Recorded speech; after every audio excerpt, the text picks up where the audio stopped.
Good morning. Unbox natin today yung Re-Aim na pressure washer. Okay? So, ito yung orange na variant. So, open ko lang. Fresh from the box. Na-order natin siya online.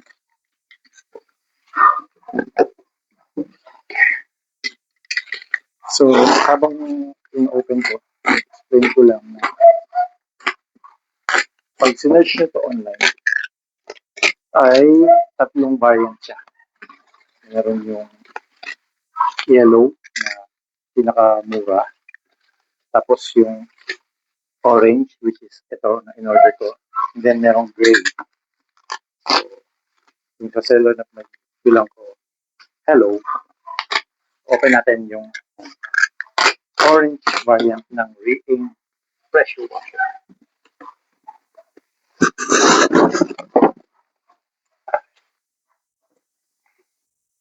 Okay, open natin. Then ipapakita ko sa inyo isa-isa yung laman ng box. And then later on, pag in-assemble ko, makikita nyo din kung paano siya i-assemble, kung paano siya gawin para hindi mag-leak. Kasi medyo malakas ang pressure nito. Kailangan walang nag-leak. Otherwise, hindi gagana maayos. And sa Re-Aim, sa self-priming na to, meaning na mamamatay yung engine every time na prime na siya. Every time na gagamitin mo yung gun, tsaka lang nabubuhay yung engine. So, ito yung mga kasama. Modern na rin ako ng 20 meters na hose. Pero by default, meron na siyang kasama 7 meters. Okay, so ito yun, 20 meters. And ito yung mga assembly para dun sa hose reel. Mamaya, ipapakita ko sa inyo. Then next ay, ang makikita natin ay yung pressure washer gun. Yung mga gulong.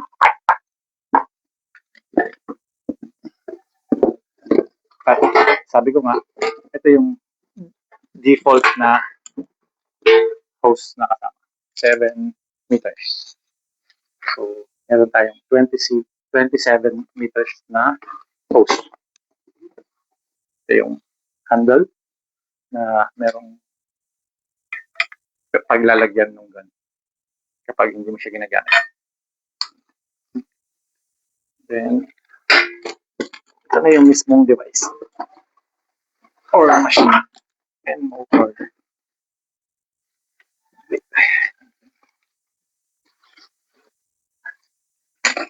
And ito naman yung connection ng outlet papunta sa hose. At ito naman yung inlet ng hose from your faucet or if you want to use a bucket po. Okay. And more wheels. Apat yan.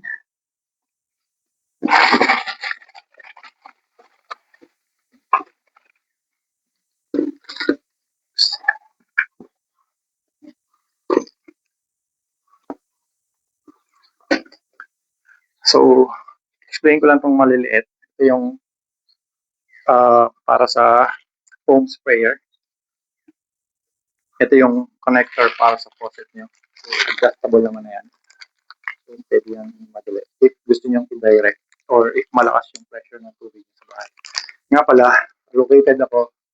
So, nag-vlog ako ngayon dito sa Lipa. Lipa, Batangas. So, ito yun. And then, ito naman yung para sa inlet ng pressure washer. Then, ito yung sa kabilang end ng hose para hindi siya mag-suck up ng mga debris at hindi siya pumasok sa motor. And then, lastly, before natin siya assembling, ito yung elbow na i-attach mo doon sa hose reel para every time na iniikot or ina-roll mo yung hose, hindi siya nagtatanggal. Okay? So, start ko na siyang assembling and watch nyo na lang guys.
Ngayon, ipapakita ko sa inyo.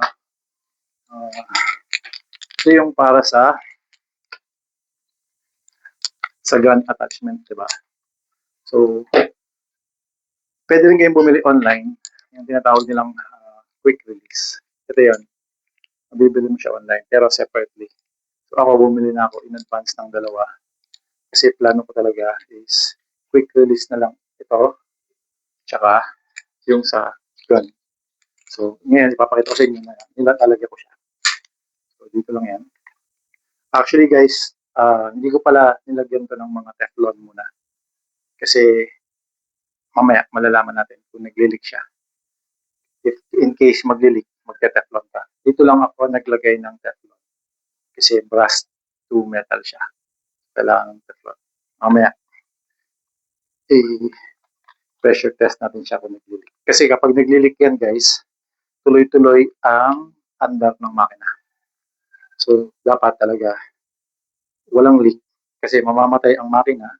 At the same time, tuwing ipinutin mo lang to, saka lang mabubuhay yung motor. So, ito yung quick release niya.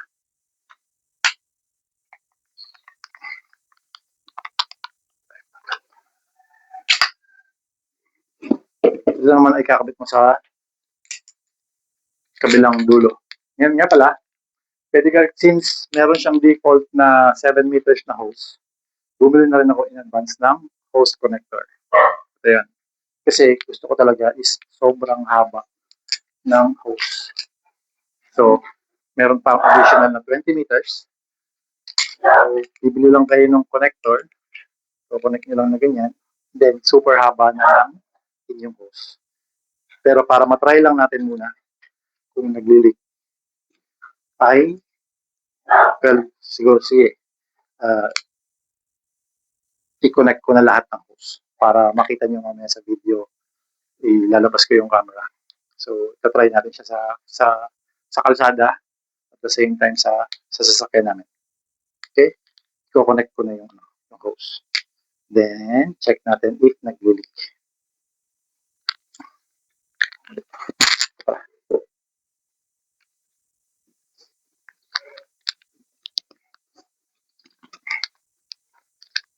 One.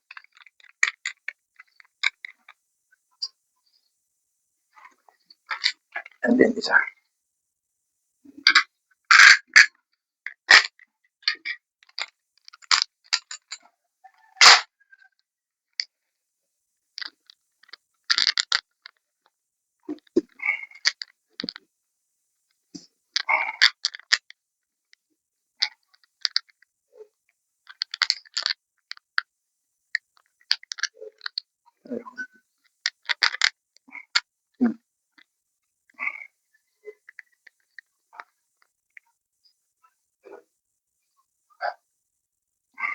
So, ito na guys, yung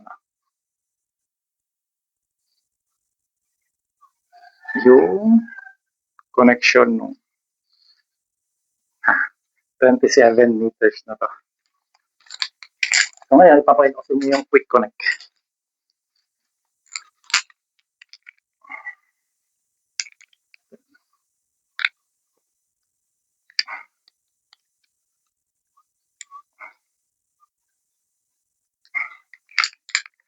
Sa ulit, lahat ito wala pang Teflon.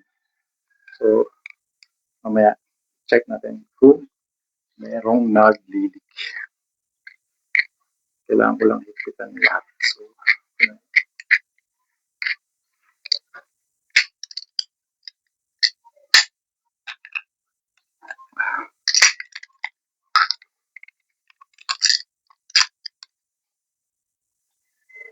okay. Ayan. Quick connect sa spray gun. Okay. So, set up ko lang siya sa labas. Papakita ko sa inyo kung gano'n siya kahaba. And then, lagyan, test na rin natin siya ng may water. Ito na yung setup. Papakita ko lang sa inyo kung gaano kalayo yung 27 meters.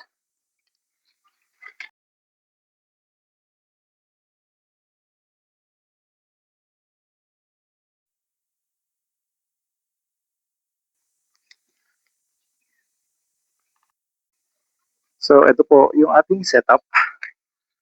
Ayan. Sa mag-pressure test tayo or magli-leak test. Sabi ko kanina, hindi ko muna ito kinabit. Makita natin kung may magli-leak dyan. Dito. At ito yung inlet ko. So, kumuha lang ako sa bucket. Kasi medyo malayo yung, andun pa yung aking faucet. So, ito yung 27 meters na hose. And check din natin kung merong leak dito. Okay, ito turn on ko itong engine or yung motor and mamamatay ito kapag primed na siya. So, medyo maingay lang guys. Kasi narinig ko na to before. Turn on lang dito. Okay, extension, turn on.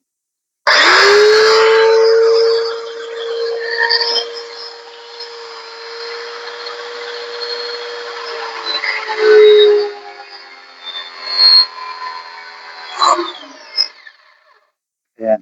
So, nakita nyo, namatay. Ibig sabihin, primed na siya.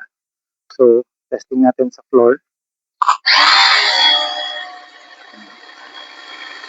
So, see, namatay siya. And, mag-on siya kapag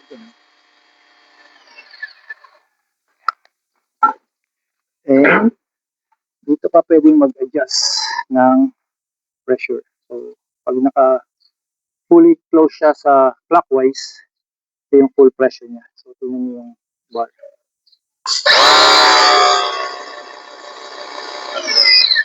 Almost 200 PSI. So, pakita ko paano siya maglinis ng floor. Ayan.